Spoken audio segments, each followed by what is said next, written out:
Wyatt Teller had an outstanding season, one of the top guards in the NFL, and that was a guy that was a question mark. Who was going to play right guard for the Browns? It ended up being Wyatt Teller. He was banged up, but Wyatt Teller feels this offensive line, which, by the way, should come back intact, should enjoy a huge season with another year together in total.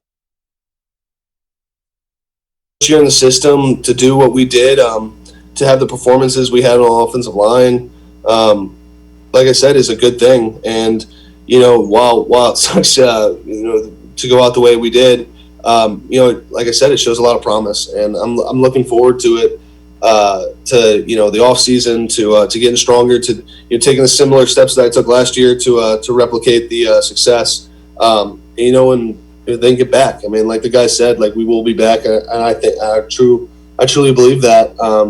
I believe in the guys on the team, and I believe in the guys leading us. And if we all buy in like we did this year, I mean, it's hard to say that it can't happen again, right? So, but it's hard. I mean, we all know it's hard to replicate success. So I know there's going to be a target on our back, but I'm looking forward to it, to working next year, and trying to get that next step and keep on moving forward. Wyatt Teller talking about the continuity on the offensive line. Let's bring back in Doug Lesmerises. I yield to Doug. Doug, what do you think about that? Second year for the offensive line. We'll get back to your point where we got cut off a little bit, but what do you think about the offensive line, second year in the system? You would think, just like Baker Mayfield, there's a growth from a familiarity, and especially with Bill Callahan.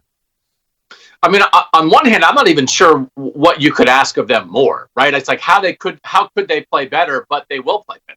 I mean, especially Jedrick Wills as a rookie, to play like he did, it's maybe the most amazing part of this team. Think about how this offensive line came together. The biggest issue with the offensive line, was guys missing time, which injury is a part of the game, but COVID stuff was a little bit extra. But, Wyatt Teller, I think, missed 5 games. They all, I think everybody except J.C. Treader missed at least 1 game along the way. But I don't think there's an offensive line in the league that played at the level of the Browns and will bring all 5 guys back. They're all relatively young still. There's nobody of those 5 that you would expect to be hitting like the downside of their career. I mean, yeah, all of the good and even better, yes.